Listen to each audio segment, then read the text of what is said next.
excited to have Dr. Mario Hood on the Be Transformed podcast.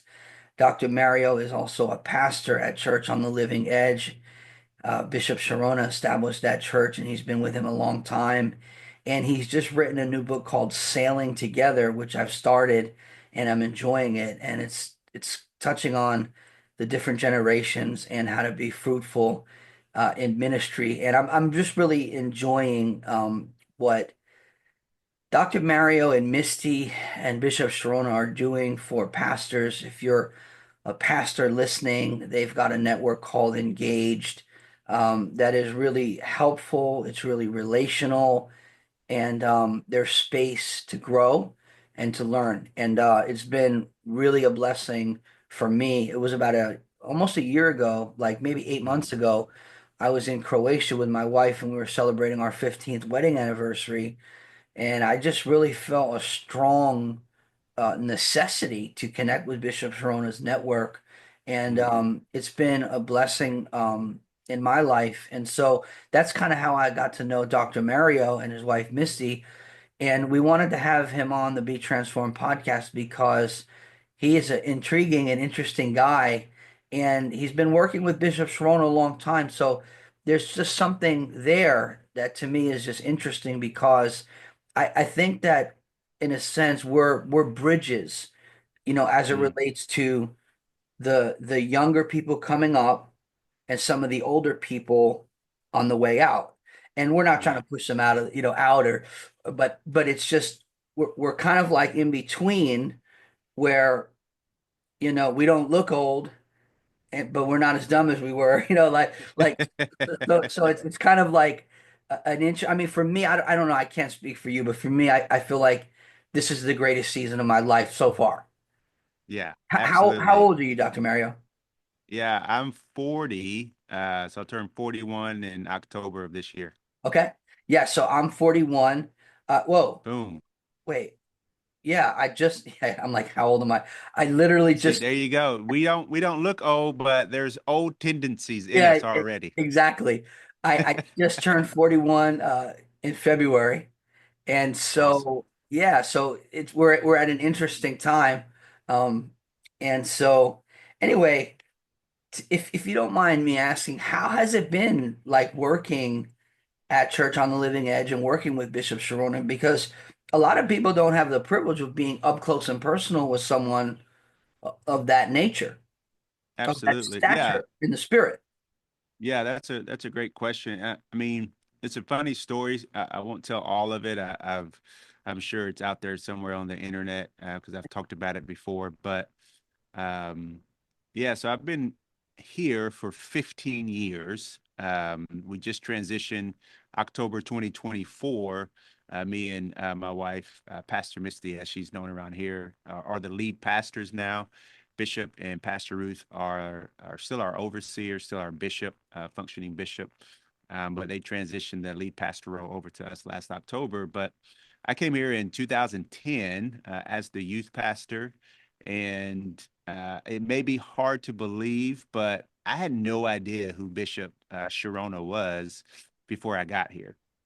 I got saved my freshman year at a Christian school, which again is a long story how I got there, but God is good. Let's just say that. And yeah, so dove into Pentecostalism, which I had no idea what that was. I was in a home and school for kids for 5 years growing up, and it was run by the Presbyterian Church USA. And so I thought every church was like that, just, very structured, very liturgical, just we were out at 11:59 5 years straight every Sunday. There was no ifs, ands, or buts about it. So that's the only idea of church I had. Then I got saved at Lee University, which is a Pentecostal school, Cleveland, Tennessee, Church of God, Cleveland, Tennessee.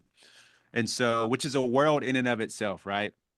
And so, when I was looking for full-time work as a pastor, reached out to a couple friends, and one of them was connected to Bishop Sharona. And again, long story short, that's how I got connected here through, confirmations and things of the Lord. So in 2010, I came here as a youth pastor, and have been here ever since. But the funny thing, and I always tell this, Bishop has heard me tell this. I've told this in front of him, but whenever the opportunity was laid before me, I did what everybody did in early 2000s, and still to this day, I just Googled him and said, "Hey, let me see who this is." Yeah. And the good thing about Google is that it gives you a lot of information. The bad thing about Google is a lot of times that information isn't updated. And so I think the first picture I saw was probably Heyday and TBN. He had, business in the front, party in the back. And I was just like, wow, that this can't be the same person that they're saying would be a good fit for me. But it was, and yeah, so kind of to answer your question more directly, it um it is the most unique and challenging, but challenging in a good way, because I came here thinking I knew a lot, and that's one of the first things you learn whenever you get around Bishop Sharona is that um Yeah. a lot of what you think you know, you don't know. Yeah. And he is very good at helping you learn new things. And so the first 2 or 3 years here, man, it was really, I mean, I went to Bible school, got a degree in Bible at the Bible school. And the first 2, 3 years here, I had to unlearn so much stuff. And that was a process, and Yeah. then eventually went and got my master's, got my doctorate. But yeah, it's been great, man. Just the growth that I have personally experienced in my life, my family, being able to minister, travel with, like you said, have access probably that most people don't have, has been just phenomenal. And I, don't take that lightly. And I wouldn't be, who I am today if it wasn't for Bishop and his mentorship. Yeah. Yeah. I really appreciate his honesty and availability. Yesterday, I shot him a question about semiotics, and he was Hmm. able to kind of get back to me, which I really felt thankful for. It's really a blessing to have. So I go back with him. So he grew like the church that I grew up in, he Yeah. used to speak there back in the day. Oh, wow. Love of Jesus in Orange. And so, in addition to that, my wife used to go to Pastor Vinny Manzo's church. Oh, yes. Pastor Vinny is amazing. Bishop's Yeah, best friend. yeah. So now he's with the Lord now, but Yeah. so I knew of him in that manner. And then I have a friend, his name is Apostle Jamie Centeno from Philly. Yeah. He invited me to the Issachar Initiative years ago, years Okay. and years ago. Probably 2013 time around that area. Yeah. Yeah. I think the first one was either 2013 or 2014. Yeah, it was around that time. And yeah, that was a blessing. And it was helpful. And so I was like, that was kind of where the seed was planted. And then Yeah. years later, almost 10 years later, it's interesting. That was something that we felt was necessary. And we're still not fully sure why, but we know that there's something that God is up to, and we want to serve that. So that's amazing. So you've just written this new book, Sailing Together. Yeah. Now, if you don't mind me asking, where do you get the title from? Yeah. That's a good question. So this is birth, really, for me, I, I can say up to this point, it's probably my life's work, if I could use that term, just because I've always, been drawn to leadership. As soon as I got saved, I wanted to get involved in church. I didn't want to get involved at the degree that I felt like the Lord was asking me to, because um, probably a month after I got saved, my leaders then, Tony and Jenny Garcia, they began, which now I know is prophesying, begin to prophesy to me like, "Oh, you're called to be a pastor," and I'm like, "No, I'm not. I just started this thing. I'm not trying to do that, but I'll help in either way because I grew up playing sports, grew up very active." Even in the classroom was always, tried to be first in my class. Maybe that's just the competitive nature in me. So I always, I wanted to help in the church, but I didn't want to be a pastor, Yep. mainly because, when I was a senior in high school, I had to take a public speaking class, and that was one of the requirements for graduating. And, for whatever, it was my first class of the morning, so that's the excuse I'm going to give you. But I was either always late or, didn't really want to do the assignments. And beneficial to me, or luckily, the teacher was the head cheerleading coach. And so I played basketball, baseball, football, and all that stuff. So she was very gracious, but she told me at the end of that semester, my senior year, she said, you have to do this last speech because I cannot pass you if you don't do anything, basically. And you're not going to graduate if you don't do this. And so I No, no remember making pressure. this. Yeah, exactly. I remember making this statement. I will never be a public speaker in my life. I don't know why I have to do this. And so fast forward a couple months, and there's this call to ministry, and literally that's the tape the enemy was playing in my head is that you said this. All right, I'll give you following Jesus, but you're not going to work for him. You're not going to be a mouthpiece on his behalf because remember you said this. And so I ran like for a year from the call to ministry just because that was the voice that I was following more than the Wow. leading of the Holy Yeah, Spirit, yeah, yeah. That vow. Yeah. right?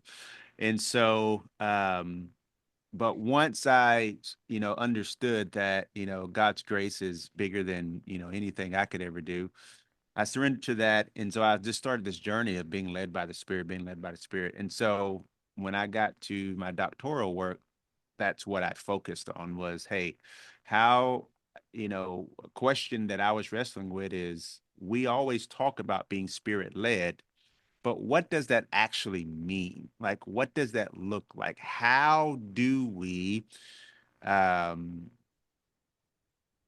surrender to what the Spirit is saying to us in order to be led by the Spirit? And so in my dissertation, the last chapter, I came up with this framework and I used the metaphor of sailing and how we surrender to the Spirit. And so as I rewrote it for a more popular audience, I wish if I was smart, I would have had the book in front of me, but I say it is for the popular audience. So when I say that, it is academic, but it's also accessible. I hope it's accessible Yeah. for No, it a was, parent. I mean, yeah, I was just right into it. Yeah, it was good. I got to ask you a quick question. The Yeah. sailing together metaphor, does that have to do with the apostleships and catching the wind?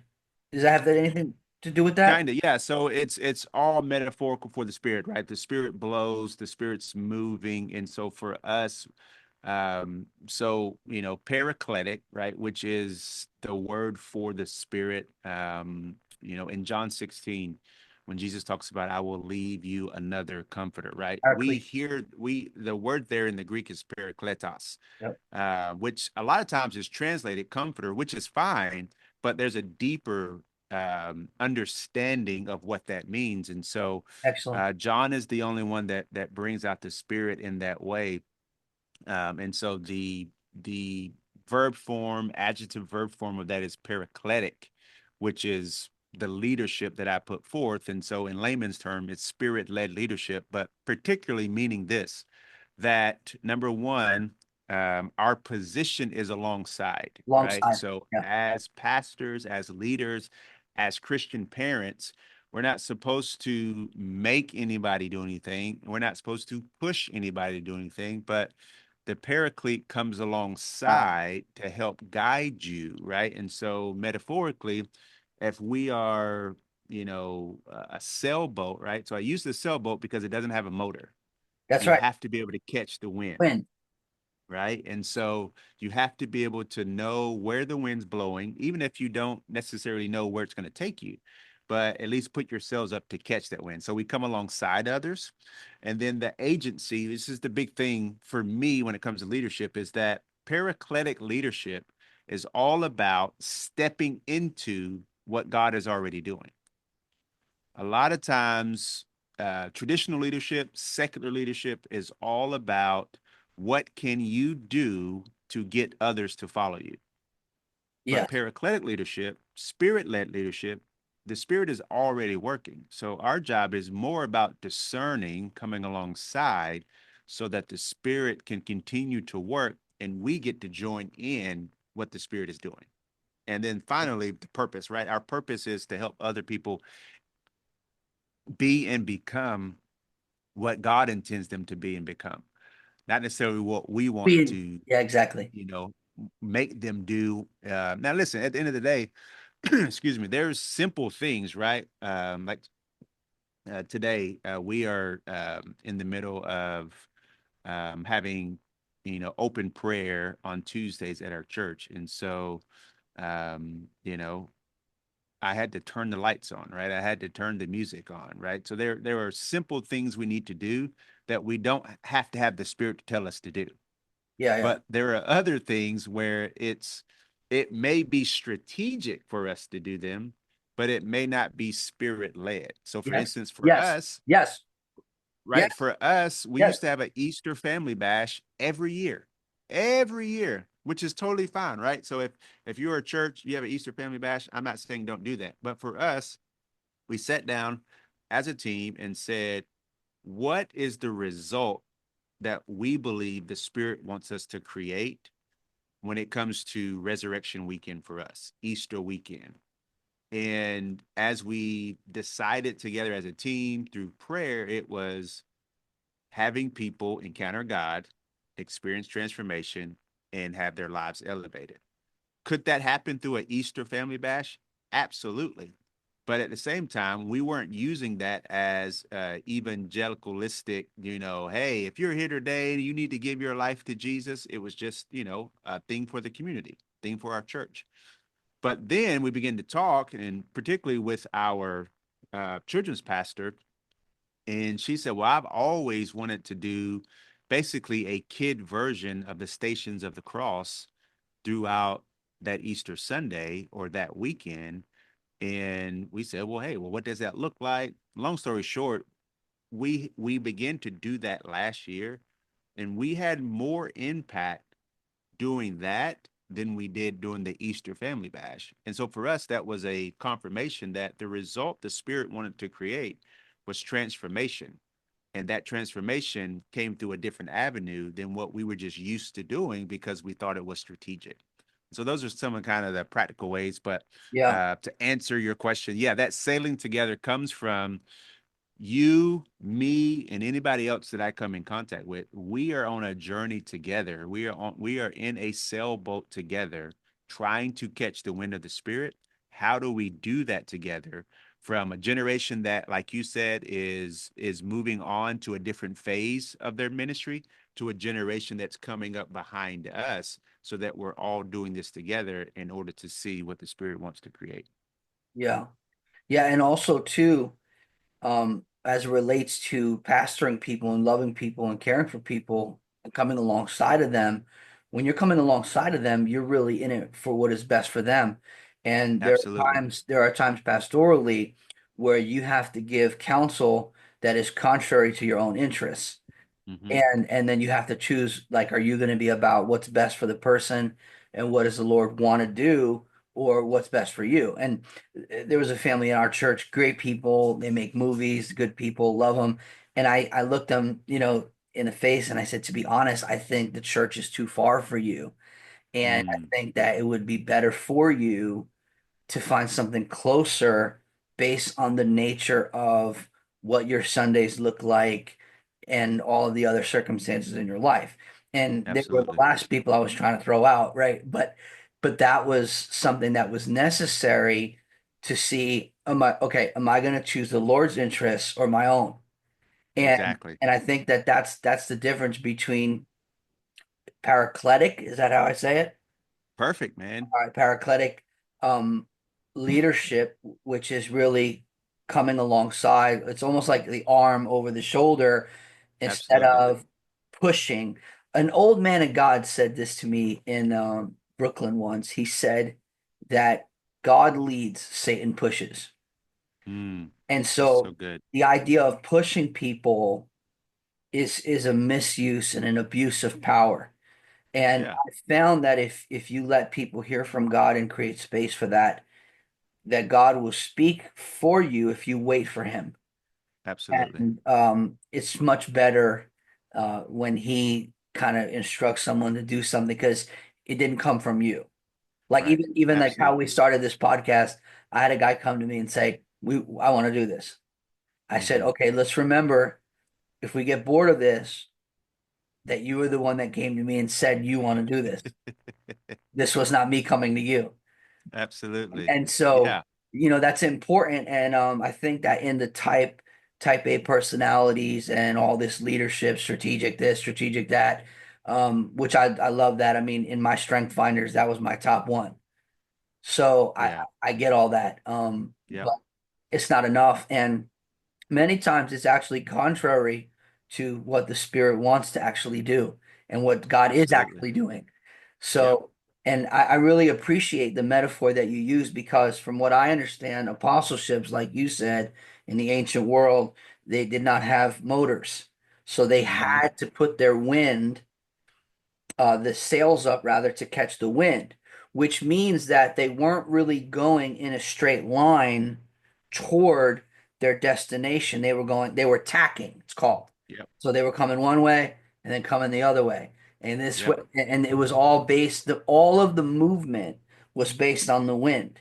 And I think Hmm. that that's a powerful metaphor for apostleships and spirit-led churches in terms of we need the wind. We can't do it with strategy or money or influence in the world's way. I heard a story years ago where an apostle from China, an underground apostle, came to a huge conference in Texas, Hmm. and he stopped and he looked around and he was dumbfounded. He said, "Wow, you guys can do a lot of stuff without Jesus." Yep. And so that was so contrary to his reality because, in America, it's like you want to be known, you want to get it out there. And if your motives are not impure, there's nothing necessarily wrong with that. Like I For don't sure. feel bad that we live in a free country, right? But Absolutely. in China, like it's actually good for your name not to be known. Like it's the Right. opposite. Yeah. And so he was just saying, wow, like totally, the flesh is pretty capable. And so it was just interesting, the perspective based on the environment. And so I thought that that was interesting. So what are you ultimately trying to convey in this book? Because I'm two chapters in, I'm enjoying it. Um, what are you saying? Yeah. Good question. Yeah. So the first two chapters, first two and a half, maybe three chapters is setting up this dynamic of there's a generation that's coming up that's unlike any generation before as it relates to Christianity in America. Every generation is unique. Um, uh, I'm sure as you have lived longer, some of the things that older people used to tell you that got on your nerves, you now realize, oh, now I understand what they were saying. And Yeah, so there's always uniquenesses as a generation gets older, as a generation is born, right? So my kids, your kids, they don't know a world without the internet. The yeah, next, yeah. our grandkids, they're not going to know a world without AI, AI. right? You know what I'm saying? My So, kids, my kids talk to AI. My kids talk to Alexa all the time. yep, They're like, all the "Alexa, time. what's the weather? Can I wear shorts today?" Like, I'm like, "What in the world?" My daughter would do Exactly. math on it. Like, I mean, It is it's wild. And so but one of the things that is very unique, particularly in America, is that Gen Z, so 2000, I should know the numbers right off my head. I think that ends in 2012, 2013, depending on who you look at, and go back maybe 10 years from that to 2002, 2003 to 2012. Um, Gen Z is the first post-Christian generation in America, meaning that even for me, growing up in the South, I didn't go to church, was not. besides those couple years that I was in the home school for kids, and definitely through high school didn't go to church. But even without going to church, I knew about Jesus. I knew the stories. We knew, Easter Sunday, we knew Christmas, right? And so it was in the ethos of the zeitgeist, if you would say, of the culture. But now there's a whole generation that no matter where you're born at in America, where church is not a first priority, the Christian stories are not a first priority. Sure. And so that makes Gen Z unique. And, unfortunately, on top of that, what we see when you do the research is by 2035, 2040, some of the statistics are saying that between 26 million to 45 million Yep. Christians will disaffiliate. So that's people that are, growing up in Christian homes that by the time they're teenagers, young adults, in the culture that we live in, they will disaffiliate from, their Christian beliefs. And so with post-Christian and then a lot of people leaving the faith, there's a couple different ways to look at that, right? Like, all right, are they genuine Christians or are they just Yeah. nominal Yeah. Christians? And we can get into all that at a different debate. But big picture is when it comes to leadership, something has to change. Yeah. And so what I believe is that you have a relational generation that's coming up, that there's a lot of non-relational leaders in the church right now. It's more about platform than it's about presence. It's more about, can I, like you said, can I grow a big church rather than grow big people? And so my point, if nobody gets anything else out of the book, is that be a leader that's relational, because the God that we serve is relational. You don't have to have every answer. You don't have to have the biggest church. You don't have to have the biggest ministry. You don't have to have the most impact. But if you can come alongside somebody and help them be and become what God intends for them to be and become, you have done a great job. That's the point I want to get across.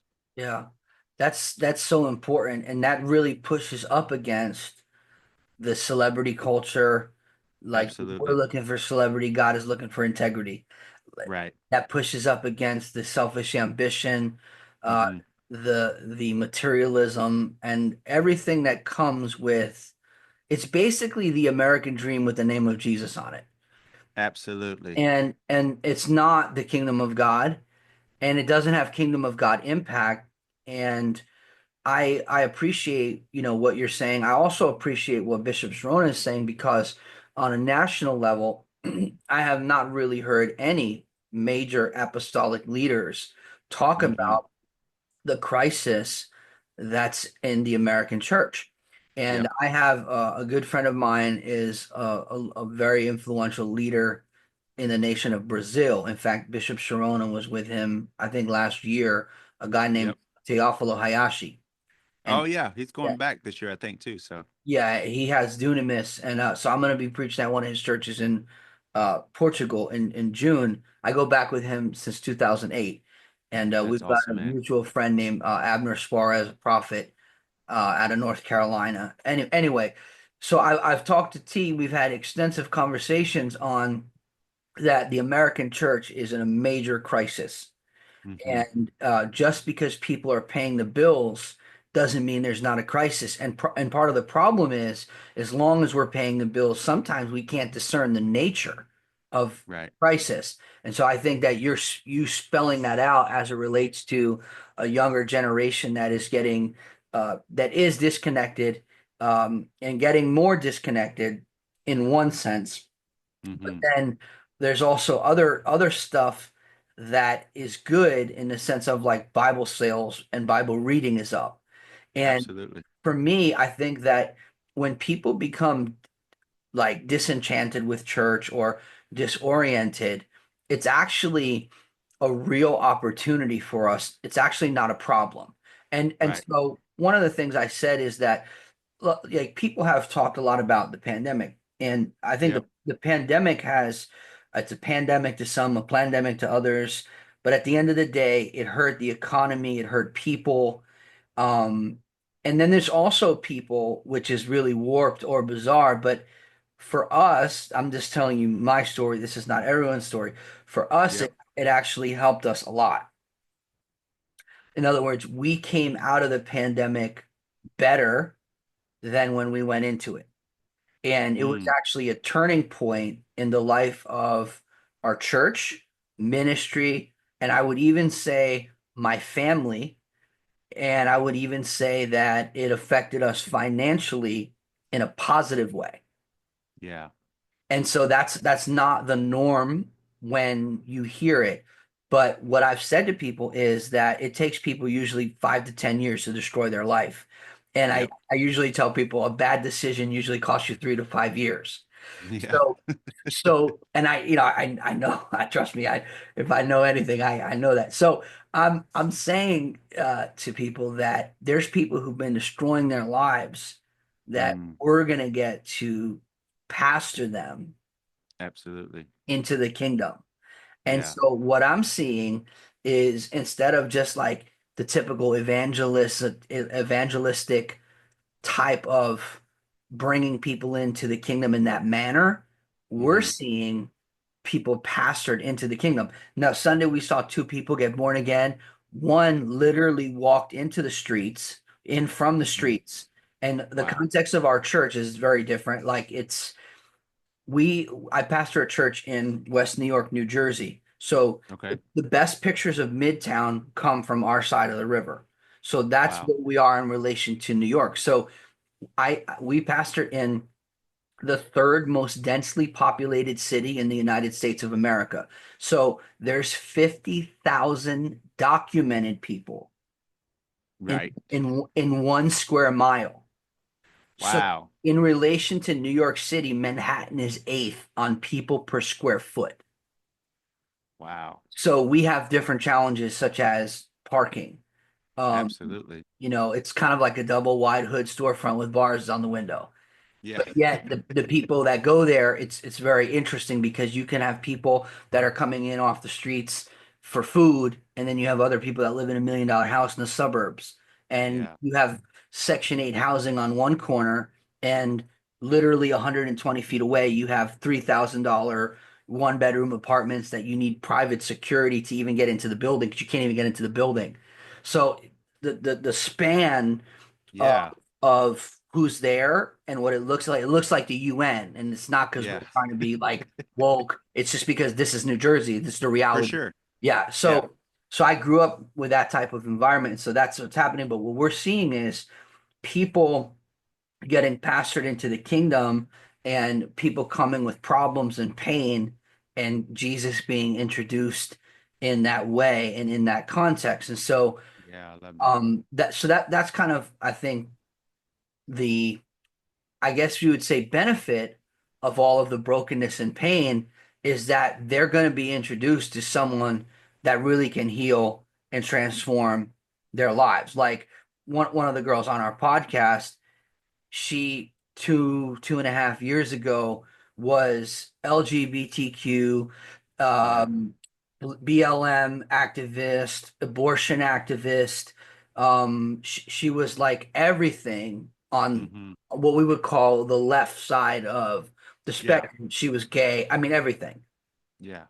And Jesus completely transformed her life so seriously that her mom is a part of our leadership team, Yeah. and God is working in her family.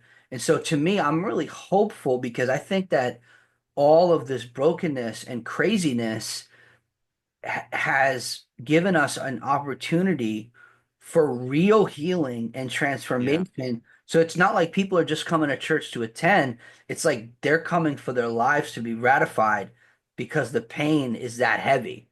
Absolutely. Yeah. So let me ask you, like, with all the statistics and everything you're saying, what are you like hopeful about? What are you hopeful for? Yeah. It's kind of what you just said, right? So I looked it up so that I make sure I can quote his name correctly. But Ross Dawson, he wrote a book called Bad Religion: How We Became a Nation of Heretics. But this is what he points out. He says the church historically responds to cultural change, which is basically what we're talking about, in one or two ways. either cultural accommodation or cultural resistance. And you just beautifully talked about how uh, without accommodating to culture and without resisting culture, you created a third way, which is we're Yes, going to preach Jesus yes, and allow people to encounter Jesus on their terms, on their time, and come alongside them and just be with them. And so that's what I'm hopeful for, because I see all of that not as something to run away from or something to try to mold into what we want church to be, yep, but I see it as an opportunity to bring the presence of Jesus to a culture that desperately needs it. And so I'm hopeful for everything, man. I think this is the best time to be alive. yeah. Now that could be because, like It's we your were talking about season. earlier, Yeah, this is, we're in our 40s, we're yep, feeling like, man, this is awesome. yep, But and I'm sure, other people, one of my favorite scriptures is in Acts when it says, when David served his purpose in his generation, yes, then he passed on, right? And I feel like that's like, okay, this I'm born at this time for this reason. So even when it feels like I can't handle it, God knew what he was doing. So I'm here for a purpose, and man, I just want to fulfill that. And so I'm excited. I'm hopeful in every area. Like you said, was COVID awesome to go through? No. Did we survive by God's grace? Yes. So we're still here for a reason. So let's get yeah, to work. Let's come alongside people. Let's introduce people to Jesus and let Jesus change them, whether they're, on the left, the right, down the middle. All of us has stuff that we need to change. And yeah, so, yeah, yeah, yeah, if you can't tell, I'm Red Boy excited for everything God's doing yeah, in this season, at your church, at our church, no matter who it is, as long as they're presenting and promoting Jesus over anything else, I'm yeah, excited about it. yeah, exactly. And also too, like recognizing that, not to say it in a weird way, but this is your season. Like Right. in the sense of like the responsibilities are upon you. So Absolutely. so the grace of God is resting on you to carry Yeah. out that mission. Absolutely. And so, Yeah. the fact to have older, wiser guys here to guide us, and then younger people looking at us as a source of stability Yep. and strength for them, I think that we're in a unique position as a generation that we're a bridge. And Absolutely. a bridge is, they need to have some flex, Yep. and they need to be ready to be stepped on a little, but it's all good because that's the nature of ministry. Um, Absolutely. I'm excited too. I'm not excited about excitement, but Right. I am excited about lives being transformed. Absolutely. And I think change is not only an art, but it's a science. And Yep. it's something that to me is one of the most intriguing things I would say in my life is to really see the gospel get down deep in someone Hmm. and transform them at the desire heart level. Absolutely. I That's what remember it's all about, man. because I remember when, I grew up in church, Christian, seeing Okay. miracles. I grew up, in Yeah. fact, one of the only white families in a black church. So I grew up in a very diverse environment where at our Christian school, there was everyone. So for me, I grew up in that environment. I grew up seeing miracles. Mm. I grew up in that environment, a supernatural environment, seeing God provide. And then I went crazy. Um, Yeah. and I, the thing is that they were all self-inflicted wounds. I couldn't blame my dad, Yep. 'cause he was hard on me, or my mom. They were solid. Yeah. They sold their business to serve the Lord, and Wow. they used to run a retreat back in the day for Dr. Mark Hamby. And so, we grew up, our pastor was Shambox, one of his worship leaders. So Wow. Pastor Jason Alvarez. So we grew up seeing Oh the yeah, yeah, yeah. miracles and the things that God does. But I had a fatal attraction to the world. Yeah. And so I ran out into the world and it almost cost my life. My mom prayed Mm. me out of the pit of hell. And I Yeah. remember when God really got a hold of me and the fear of the Lord gripped me, Yeah. and um and my heart changed at a desire level Yeah. where the thing that I deeply desired, I was disgusted by. Yeah. And I began to see things completely different. And there was no way that I could not acknowledge that that my not only desire but my perceptions had been changed completely. Absolutely. And Yeah. I was so excited actually about that. And there was a fresh hunger and a desire. And I think that I think a generation is in the process of seeing that their desires don't lead to delight and fulfillment. Like when Mm-hmm. you think of like, and I'm not picking on the trans movement, but it's a counterfeit Mm. transformation. Yeah. It's a counterfeit. It's not real. I'm Yeah. gonna cut the body, I'm going to do this and cut and paste, but it does not bring the inward transformation. And so Absolutely. I think that we've been given the solution, which is Jesus. But I'm really hopeful that I think that we're going to see some of the most insane, unquestionable testimonies. I don't know Yeah. if you remember, there was a miracle years and years ago that A.A. Allen was holding a baby. Mm. And the baby had, I think, something like 26 deformities. Wow. And the last guy that was alive to witness this creative miracle, like in living, like, it was Yeah. Shambach. Shambach Mm. was there and he saw it.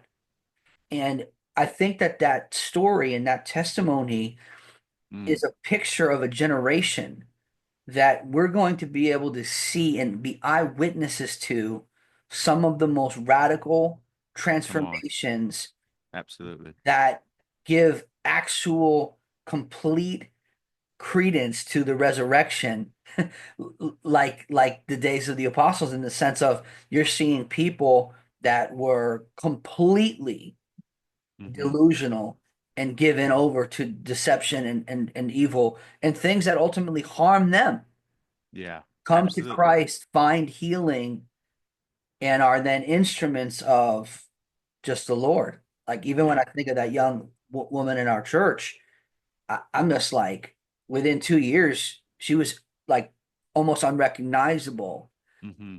to herself and what God had did in her life. And I think it's not anything special about us. I think it's just Jesus and the gospel.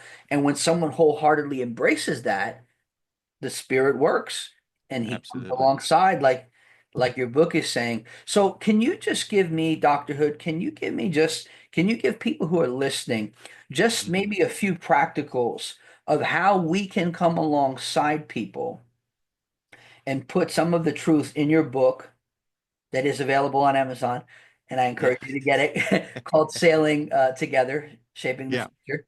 Uh, I encourage you guys to go on Amazon and get that.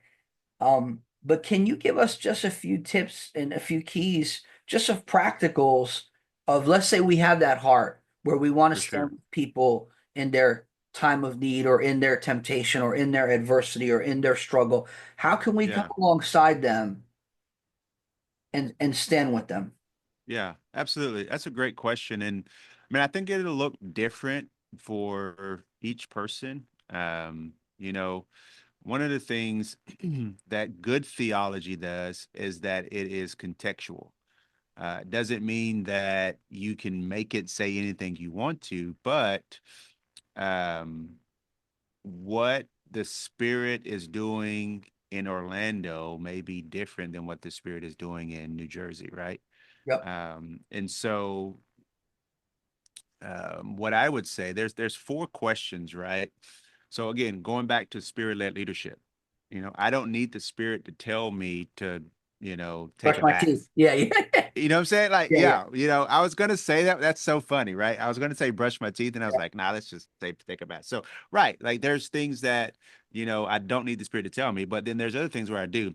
And so, in positive psychology, so this is where a lot of the practicality of the philosophical and theological comes into the practical, right? So in academic language, paracletic leadership is an ontological, theological, and practical leadership framework. The practical part of it comes from um, Robert Quinn's fundamental state of leadership. And what he did, him and his son, a multi-year study, they figured out there was 4 transformational questions that you could ask yourself that move you from what they called the fundamental state of leadership to or from the natural state of leadership to the fundamental state of leadership. So I took their psychological insights and molded it to us, for us in the spirit, right? So here are my 4 transformational questions. Number 1, what result does the spirit want to create? And the reason that that is specific language is because it's not an outcome, it's a result. Because outcomes we can dictate sometimes, but results we cannot produce. The spirit has to create them, Yes. right? And so Excellent. that's where we start, right? I'm taking And notes so here. okay, there you go. Go ahead. So Number two. again, right, you may ask that question and it may look different in New Jersey. I may ask that question, it looked different in Orlando.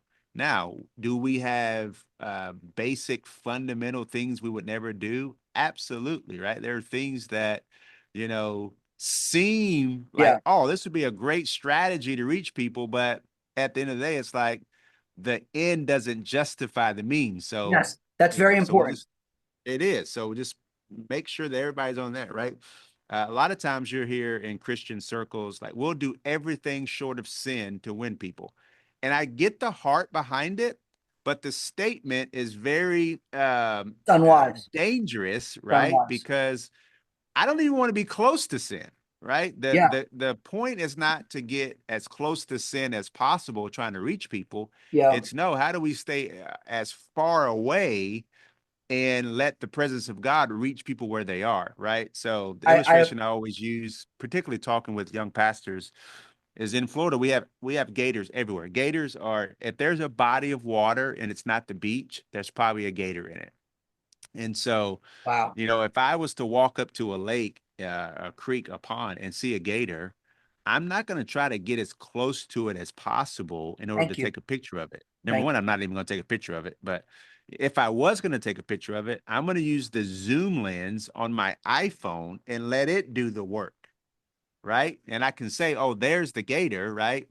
So in leadership, particularly church leadership, or organizational leadership, even if you have a secular business, because I used to do a lot of marketing and entrepreneurial stuff, even as a youth pastor. It was, I guess, a side hustle before side hustles became the thing. But Yeah. um, I would never compromise my morals and marketing in order to persuade people to do stuff they didn't want to do. Like that's for me, that's not morally right as a Christian See, leader. I really, So Doc, go ahead. I really no, I really want to say, first of all, thank you. See, statements like you're saying, that that's an example if I can consolidate a statement Yeah, of why I would be with the engaged group yeah, yeah. because of that. So I appreciate that, and I think it's very unwise to say what has been said about we'll do everything short of sin to reach people. And the reason I think it's unwise is because if you have to use the flesh to get Mm-hmm. people, Mm-hmm. then you have to use the flesh to keep people. And Exactly. it's not kingdom, Mm-hmm. although there are profound results, Right. Right. but was that the spirit? Mm-hmm. And generally the No. answer generally is no. And Yeah. the fruit and the proof of the no is lives that have not been transformed. Absolutely. And I give you an example. I was preaching at my brother's um, father-in-law's church in Mm-hmm. Cranford, New Jersey, Pastor Clem Salerno, great guy. And Yeah. I'm preaching there, and I said, listen, I'm gonna be honest with you. I said, we're bringing probably somewhere between 10 to 15 people from their church to the Dominican Republic to Mm-hmm. minister in July. And I'm on a board of an apostolic church there, and I've been ministering there Mm-hmm. since 2008. And I said, listen, Oh, wow. I'm going to be honest with you. I said, you know, I don't have like 500 people. I don't have a huge, LED wall. I don't Mm-hmm. have any of that stuff, but I want to say one thing to you. Both men who have came with me when I have preached at this church in the last few years, their life has been ratified and Mm, transformed by the gospel. I said, so I have only Jesus to offer you. that's it. I don't, I don't have any hype. And I think that within the hype in marketing, Yep. Mm-hmm. it's very manipulative and it's not real. Right. And Yeah. so I was speaking on difficult is the way that leads to life. And Yeah. anyone who's not telling you that is not being honest with you. And Yeah. so we were touching on that. So okay, I'm sorry, let me pass you the mic back. No, that's great. That's great. I love it. So, number So one, what results does the Spirit want to create? yep, Number two, am I being led by an inner logic? And if you read the book, it goes a little bit deeper, but basically what that means is there is we are led by the Spirit from the inside out, right? So yes, there is Ray Anderson, who you know, the paracletic idea comes from him and Dr. Terry Cross. But basically, what he says is that Jesus was led by an inner logic, which that inner logic is creation ex nihilo, which means out of nothing. In particular, we see this, right? He's not led by others' feelings. Jesus isn't led by the needs of others. yep. Jesus is led by only what he sees the Father doing. The inward So shout counsel out of to the Holy Spirit. Yep, yeah, yep. shout out to Bishop Sharona, right? If you read his first doctorate, that's he jumps into that. His second doctorate goes a lot deeper, but so that's an inner logic, right? Only what I see the Father doing. We see this in the story of Lazarus. That's a very great example, right? He loves Lazarus. He's one of his, if not his best friend outside of the ministry, but Jesus waits 4 days. because Yeah, yeah, that's what the Father told him to do, right? It's not because he didn't love Martha and Mary. It's not because he didn't love Lazarus, but he wasn't driven by their emotions or by their need. And so for us, that's the next transformational question is, okay, or am I being led by an inner logic, the things of God, not necessarily, listen, we have Easter invite cards that we did, but we're not expecting the invite card to save people, right? yeah, yeah, yeah, We're not going to do for us. This is just for us, right? We're not doing anything spectacularly different on our Easter Sunday. We say Resurrection Sunday in the house. yep, That's different from my normal Sunday because, again, if people show up to your Resurrection Easter Sunday service and it is totally different than a normal service, then when they come back the next week, they're going to be looking for that and you're going to give them something yeah, different. yeah. Why would that make sense? Because we're so used to marketing A show. and It's a show. entertaining and doing things to get people's attention.